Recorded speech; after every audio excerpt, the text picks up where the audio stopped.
Sir रात्री Sahakarnagar police स्टेशनला तोडफोड झाली, एका आरोपीने एवढी पोलीस असताना अशी तोडफोड कशी केली, काय प्रकार आहे? रक्तरंजित झाले पोलीस स्टेशन काय? सहकारनगर पोलीस स्टेशन मध्ये एक 354 चा गुन्हा दाखल होता। त्याच्यामध्ये ऋषिकेश लोंढे उर्फ बारक्या आणि त्याचा भाऊ मोन्या लोंढे, जितेंद्र लोंढे हे पाहिजे आम्हाला होते। सागर पाटील टीबीचे प्रमुख आणि त्याच्यासोबत 4 कर्मचारी हे पाहिजे असलेल्या आरोपीच्या शोधामध्ये त्याच्या घरापर्यंत गेलेले होते। त्यावेळी हा ऋषिकेश लोंढे त्या ठिकाणी उपस्थित होता, त्याचा भाऊ सुद्धा उपस्थित होता आणि त्यांना जेव्हा पकडलं ते दोघे नशेत होते आणि त्यांना पकडायचा जेव्हा प्रयत्न केला तेव्हा त्याच्या जवळचा पेपर स्प्रे त्यांनी मारण्याचा प्रयत्न केला। त्याच्यामध्ये पोलिसांना गुंगी वगैरे असे आलेले नाही, त्याच्या डोळ्यात गेलेला होता, तरी त्यांनी शिताफीने त्यांना अटक केलं। अटक केल्यानंतर त्यांना पोलीस स्टेशनमध्ये आणलेलं होतं।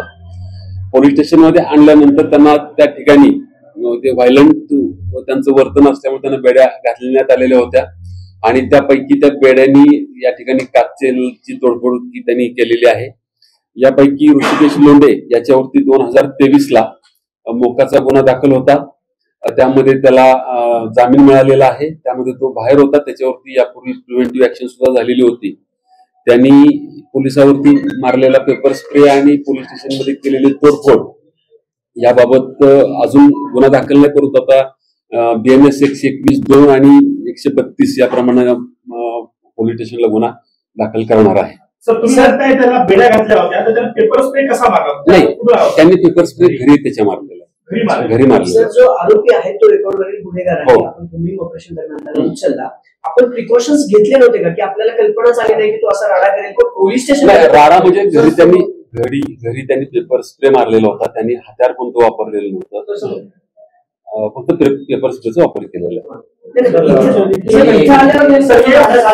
वरिष्ठ पोलीस निरीक्षकाचं ऑफिस आहे, इथे सुद्धा त्याने तोडफोड केली, म्हणजे त्याची इतकी मजल कशी जाते? पोलीस नव्हते का, कर्मचारी नव्हते का? आता आम्ही जवळपास 11 वाजले तरी पाहतोय, वरिष्ठ अधिकाऱ्यांची वाट पाहतोय, 11 वाजेपर्यंत या ठिकाणी कुठला वरिष्ठ अधिकारीही नसतो। मी पीआयने विचारलेलं होतं, पीआय ससूनला गेल्यास त्यांनी मला सांगितलेलं होतं।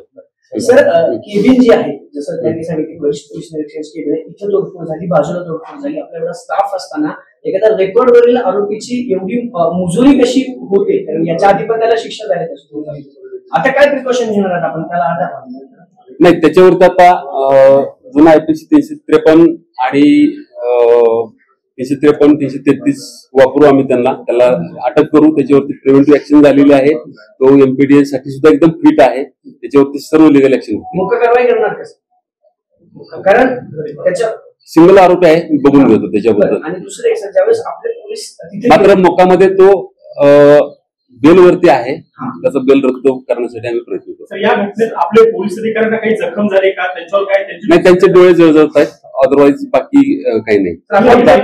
अनेक ठिकाणी रक्ताचे डाग दिसत आहेत, ते रक्ताचे डाग नेमके कुठले, तिथून कसं काय रक्त आलं माहिती घेतो मी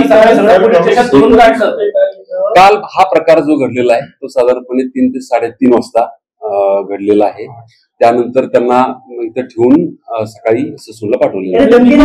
घरात घुसून मर्डर करेल, पोलिसांना अशी काही धमकी दिली होती का? मला तुमच्याकडून समजतं, मी घेतो माहिती। सर एकीकडे सीपी ऑफिस मध्ये परेड काढतात, मुलांची शुअरिटी देतात की यांच्यावर कारवाई होईल, सगळं होईल आणि सर्वसामान्य लोकांना सेफ राहतील असं विश्वास संपादन करायचा प्रयत्न करतात। दुसरीकडे असा प्रश्न निर्माण होतो, खरं पोलीसच सेफ आहेत का?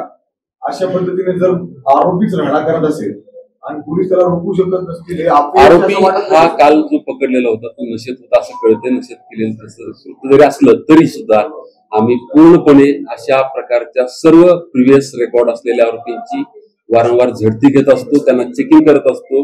याही आरोपीला काल अशाच शोधासाठी ते गेलेलं होतं आणि त्यांनी हत्याराचा वापर करण्याच्या ऐवजी पेपर स्प्रेचा वापर केलेला आहे आणि या परिमंडळ 2च्या हद्दीमध्ये जे कोणी रेकॉर्डचे गुन्हेगार असतील त्यांना पूर्णपणे पुढच्या कालावधीमध्ये प्रिव्हेंटिव्ह ऍक्शन घेऊन आणि कायदेशीर कारवाई करून वटणीवरती आणलं जाईल। पण सर परिमंडळ 2 मध्ये अनेक दिवसांपासून गाड्या तोडफोडांची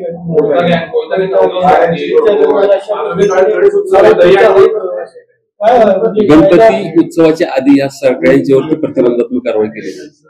तर काही दिवसापूर्वी सरकार नगर मध्ये ते पोलीस भरतीच्या उमेदवारांना पण मारहाण झाली, त्यांना काही अटक केली आहे, त्यांच्यावर पुढे काही कारवाई केली? त्यांच्यावरती क्रॉस दोन्ही गुन्हे दाखल आहेत. त्यांच्यावरती अद्यापर्यंत कोणाला अटक केलेली नाही. त्याच्याबद्दल पूर्ण चौकशी करून पुढची कारवाई केली जाईल.